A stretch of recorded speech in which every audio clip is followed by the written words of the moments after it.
Life में हमें कई बार रिग्रेट करने की आदत होती है, पर अगर सेम आदत हमने इक्विटी शेयर मार्केट में रखी तो बहुत चीजें बैकफायर हो सकती है। अगर हमने बाय किया तो रिग्रेट होगा और बाय नहीं किया तो और ज्यादा रिग्रेट होगा। सेल कर दिया तो रिग्रेट होगा, सेल नहीं किया और शेयर टूट गया तो और रिग्रेट होगा।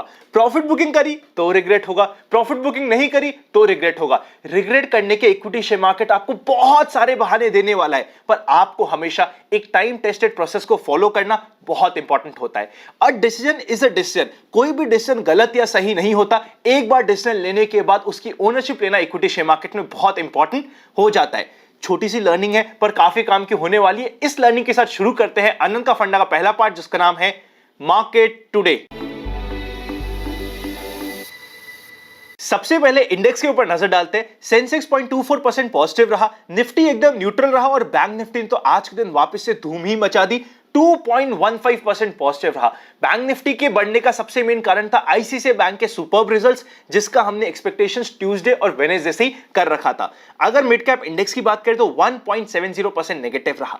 इसका मतलब यह हुआ कि ओवरऑल मार्केट की ब्रेथ काफी कमजोर थी और आप सभी के पोर्टफोलियो में भी यूजुअली मेजरली हर एक किसी के पोर्टफोलियो में आज के दिन डिप आया होगा। एडवांस लाइन रेशियो की बात करें तो 430 के आसपास शेयर एडवांस हुए, जिसके अगेंस्ट में 1400 के ऊपर शेयर डिक्लाइन हुए। काफी पुअर एडवांस लाइन रेशियो बोल सकते हैं। सेक्टर्स की बात करें तो फाइनेंशियल सेक्टर, चाहे वो बैंकिंग हो, पीएसयू बैंक हो, प्राइवेट बैंक हो, सारा का सारा फाइनेंशियल सेक्टर्स काफी स्ट्रांगली हेल्ड किया। हेल्थ केयर एंड फार्मा भी आज के दिन ठीक रहा, पर जिन सेक्टर में सबसे ज्यादा पिटाई हुई उसमें सबसे आगे था reality, auto, consumer durable, PSC के साथ साथ आईटी और कंजम्पशन आज के दिन कमजोर रहे। यूएस फ्यूचर्स एकदम न्यूट्रल है। विक्स की बात करें तो 0.34% बढ़ा है, मेजर नहीं बढ़ा है, मेजर चेंज नहीं हुआ है। 17.61 में अभी भी स्टेबल बना हुआ है। अब निफ्टी के मूवमेंट के ऊपर नजर डालते हैं। मार्केट की ओपनिंग हुई थी 18,229 की, एक बहुत ही अच्छी गैप ओपनिंग हो चुकी थी। उसके बाद मार्केट डिप देता है, लो बनाता है 17,968 का। यूजुअली काफी सारे ट्रेडर्स का 18,000 पे एक साइकोलॉजिकल लेवल का स्टॉप लॉस भी था, उसको हंट किया और फिर मार्केट ने बाउंस दिया और सेकेंड हाफ में एक सस्टेनेबल बाउंस के साथ क्लोजिंग हो चुकी है।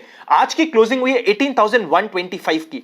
ओके न्यूट्रल सी क्लोजिंग आप बोल सकते हैं। आज के दिन दो इंपॉर्टेंट अपडेट है। सबसे पहले एसआरएफ के इंपॉर्टेंट रिजल्ट्स आए थे, पर वो एस्टीमेट से थोड़े से पुअर थे। रेवेन्यू इंक्रीज हुआ है 35.2% से ईयर ऑन ईयर बेसिस पे, पर जितना एस्टीमेट था उससे थोड़े से पुअर थे।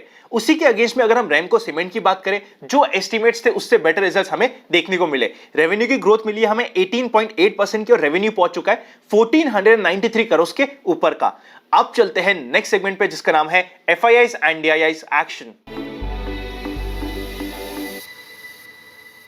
22 ऑफ अक्टूबर को एफआईआईज ने 2600 करोड़ के ऊपर की सेल करी थी और डीआईआईज ने 1000 करोड़ के आसपास की परचेस करी थी। नेट में सेल का फिगर काफी ज्यादा और एफआईआईज की तरफ से रेगुलर सेलिंग आ रही है, जो एक छोटा सा नेगेटिव पॉइंट हो जाता है।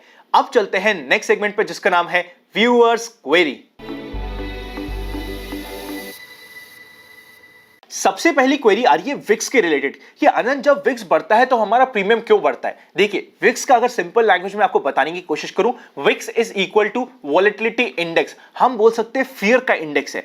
अगर मार्केट में फियर बढ़ेगा तो प्रीमियम भी बढ़ेगा, क्योंकि जो भी सेल कर रहा होगा वो ज्यादा प्रीमियम डिमांड करेगा और जो बाय करेगा वो ज्यादा प्रीमियम देने के लिए रेडी होगा, क्योंकि वहां पे फियर बहुत ज्यादा है। जैसे जैसे मार्केट में फियर बढ़ता है वैसे वैसे विक्स भी बढ़ता है, उसी के साथ साथ प्रीमियम भी हमें बढ़ने को मिल जाते हैं। सेकेंड इंपॉर्टेंट क्वेरी ये आ रही है कि आनंद, सपोज करते हैं हमने आज ही कोई स्टॉक बाय किया और जो भी हमारा टारगेट रिटर्न्स था उसके अगेंस्ट में उसका स्टॉप लॉस हिट हो गया है। हो सकता है हमारे कुछ केस में 5% स्टॉप लॉस हो, कुछ केस में 8% स्टॉप लॉस है। हमें क्या करना चाहिए? स्टॉप लॉस आपके लिए होता है इंश्योरेंस, चाहे मार्केट में उसमें वापस बाउंस आना हो या ना आना हो। अगर आप लॉन्ग टर्म में इक्विटी शेयर मार्केट में सस्टेन करना चाहते हैं तो आपको स्टॉप लॉस की रिस्पेक्ट करना सबसे इंपॉर्टेंट होता है। अगर आपको स्टॉप लॉस लेना नहीं आता तो डायरेक्ट इक्विटी शेयर में काम करने से पहले 2 बार सोच लीजिएगा। स्टॉप लॉस होता है, एक बार कोई भी शेयर आपका स्टॉप लॉस हिट हो जाए उसके बाद नो इफ नो बट, सीधे उस शेयर से एक बार निकला जाता है। बाद में अगर वापस से एंट्री मिलती है तो हम ले सकते हैं, पर एक बार स्टॉप लॉस की रिस्पेक्ट करना बहुत इंपॉर्टेंट होता है, वरना जिस समय मार्केट में मेजर क्रैक आने वाला होगा आपका कैपिटल बहुत मेजर ड्रॉडाउन हो सकता है। स्टॉप लॉस के रिस्पेक्ट करना इज रूल नंबर 1, हमेशा इस पॉइंट का ध्यान रखिएगा। फाइनली एक क्वेरी मैं अपनी तरफ से लेता हूं, क्योंकि काफी सारे हमारे इन्वेस्ट आज और कल के फैमिली मेंबर ने एक क्वेरी रेस करी थी। क्वेरी ये थी कि अनंत, आपने मेंबर्स की वीडियो में तो बात कर ली थी कि 18,000 18,050 तक मार्केट में डिप मिल सकता है, हमें तो आपने बताया नहीं। मैंने यहां पे भी हिंट दिया था, जब हम मंडे के मार्केट में ओपन हुआ था, मंडे का अनंत का फंड आया था, उसमें हमारी डिटेल में बात हुई थी। आपके सामने यहां पे कंप्लीट ग्राफ लगा हुआ है। मंडे को हमारी ये बात हुई थी, लास्ट मंडे की बात कर रहा हूं, कि अगर किसी को ट्यूसडे मॉर्निंग पहले 1 घंटे में प्रॉफिट बुक करना है तो बेस्ट एरिया होता है प्रॉफिट बुक करने का। मार्केट को बढ़ते हुए रेगुलरली 7 दिन हो चुके हैं, 8 होता है एक परफेक्ट रिवर्सल का नंबर। और उसके बाद जब मार्केट में करेक्शन आता है, मिनिमम टू मिनिमम 2.5 दिन का करेक्शन आ सकता है। वीडियो ओपनली आप सभी के लिए भी अवेलेबल है, जाके एक बार चेकआउट कर लीजिएगा। ऑब्वियसली मेंबर्स ओनली वीडियो में हम बहुत डिटेल में बात करते हैं, पर अनंत का फंडा में भी आपको हिंट मिल चुका था। फिर अगर हम बात करें, ट्यूसडे को मार्केट में करेक्शन आता है, वेडनेसडे को मार्केट में करेक्शन आता है, और अगर हम थर्सडे सेकंड हाफ की बात करें, एटलीस्ट 2.5 दिन का अगर हमने वेट किया है, तो मार्केट ऑलरेडी 18,000 18,050 के लेवल तक आ चुका था। अगर वहां पे बाय किया भी हमने कुछ, तो हमें हमारी स्टॉप लॉस की रिस्पेक्ट करनी है, पर वो एक अच्छा एरिया बन रहा था और वहां पे हमारे लिए रिस्क टू रिवॉर्ड रेशियो भी अच्छा था। अगर हमने अच्छे एरिया में बाय किया, उसके बाद भी हमारे कुछ स्टॉप लॉस हो रहे, it is absolutely okay, it is part of the game. एक बार आप सोच के देखिएगा, अगर आपने 18,500 550 कहीं पे भी बाय किया होता, तो आपके कितने मेजर स्टॉप लॉस हिट हो रहे होते। उसी के अगेंस्ट में अगर आपने थर्सडे या फ्राइडे को थोड़ा बहुत कुछ बाय कर भी लिया और थोड़े बहुत स्टॉप लॉस हिट हो भी गए, तो आपका क्वांटम और जो मेजर जर्क था उसे आप अवॉइड कर चुके हैं। इसीलिए रेगुलरली चीजों को सीखना बहुत इंपॉर्टेंट हो जाता है। अब चलते हैं नेक्स्ट सेगमेंट पे, जिसका नाम है स्टॉक्स इन फोकस। आज के स्टॉक इन फोकस में सबसे पहले आपकी क्वेरी को आंसर करने की कोशिश करता हूं। एक इंपॉर्टेंट स्टॉक जिसके रिलेटेड काफी ज्यादा क्वेरी है, नाम है आईएक्स। कुछ लोगों ने तो मुझे इतना भी लिख के बोला कि अनंत, आज तो इक्विटी शेयर मार्केट की हम क्या बात करें, जब एक्सचेंज में ही करेक्शन हो रहा है तो इक्विटी शेयर मार्केट में भी करेक्शन हो गया, तो इट इज एब्सोल्युटली ओके। बात बड़ी फनी थी, पर अभी हम डिस्कस करते हैं आईएक्स के बारे में। आपके सामने यहाँ पे चार्ट आ चुका है, जब 900 के ऊपर था उस समय ट्रेलिंग की बात करी थी। अगर आपने ट्रेल किया तो इट इज एब्सोल्युटली ओके।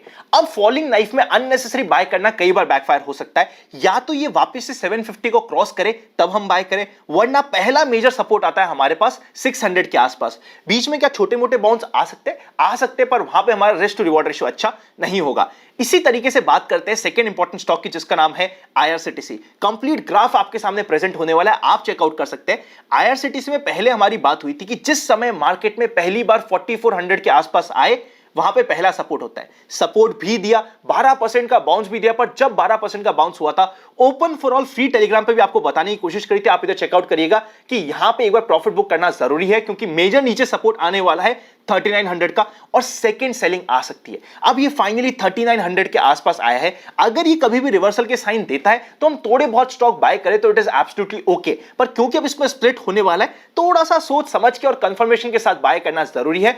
अगर सिग्नल मिलने से पहले हमने गाड़ी में बैठने की कोशिश करी या चलती गाड़ी में बैठने की कोशिश करी, हमारे स्टेशन पे भी एक्सीडेंट हो सकता है और इक्विटी शेयर मार्केट पे भी। It is absolutely okay to wait for confirmation, और जब कंफर्मेशन आए उस समय हम बाय करें तो हमारा risk to reward ratio better हो जाता है। अब आप समझ भी रहे होंगे क्यों हमने बात करी थी कि 6400 का लेवल जो हाई बना था आईआरसीटीसी का, वो आसानी से नहीं टूटेगा, क्योंकि वो एक क्लाइमेक्स टॉप बन चुका था। उसी तरीके से अगर हम बात करें पारस डिफेंस की, आज तो खैर लोअर सर्किट लगा है, आप टिकट ऐप पे चेकआउट कर सकते हैं, पर अभी भी ये अपने एक अच्छे बाइंग लेवल से बहुत ऊपर है। उड़ते तीर लेना कई बार बैकफायर कर सकता है। इसी के साथ आज हम नए स्टॉक की बात करें, उससे बेटर ये होगा कि हम हमारे पुराने स्टॉक को एक बार समेट ले, पुराने स्टॉक को कंसोलिडेट कर ले और स्टॉक स्पेसिफिक रह के ही पोजीशन बनाए। अगर मार्केट में बाउंस भी आता है तो हमें थोड़ी बहुत प्रॉफिट बुकिंग करने पे ध्यान देना जरूरी हो जाता है। इसलिए आज स्पेसिफिकली हम कोई भी नए स्टॉक की बात नहीं करने वाले। अब चलते हैं नेक्स्ट सेगमेंट पे, जिसका नाम है general market trend. General market trend अभी भी अप ट्रेंड में है और number of volume distribution days का अप काउंट हो चुका है 3, क्योंकि एक वॉल्यूम डिस्ट्रीब्यूशन डे आज के दिन एक्सपायर हो चुका है। मार्केट अप ट्रेंड में, और मार्केट में भी वैसी बात करें ना, निफ्टी 400-500 पॉइंट से ज्यादा करेक्ट हुआ ही नहीं है। इतना करेक्शन तो कभी भी आ सकता है, पर अगर कभी भी मार्केट ट्रेंड भी चेंज होता है तो हमें मार्केट ट्रेंड के अकॉर्डिंगली अकोमोडेट करना जरूरी हो जाता है। अब चलते हैं फाइनल सेगमेंट पर, जिसका नाम है एक्सपेक्टेशंस फ्रॉम टुमारोज मार्केट। सबसे पहले कॉल के हाईएस्ट ओपन इंटरेस्ट की बात करें तो 19,000, second highest open interest 18,500 and third highest open interest 18,200 पे।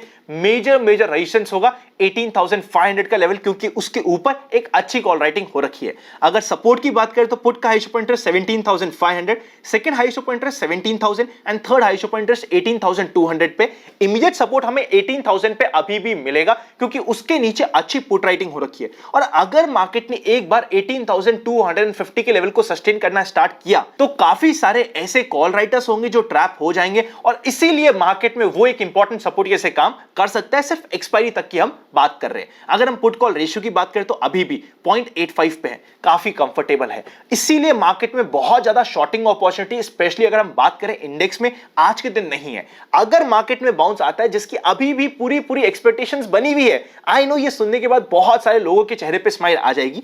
अभी भी मार्केट में बाउंस की एक्सपेक्टेशंस बनी हुई है, पर उस बाउंस में एक स्पेशल चीज ध्यान रखिएगा।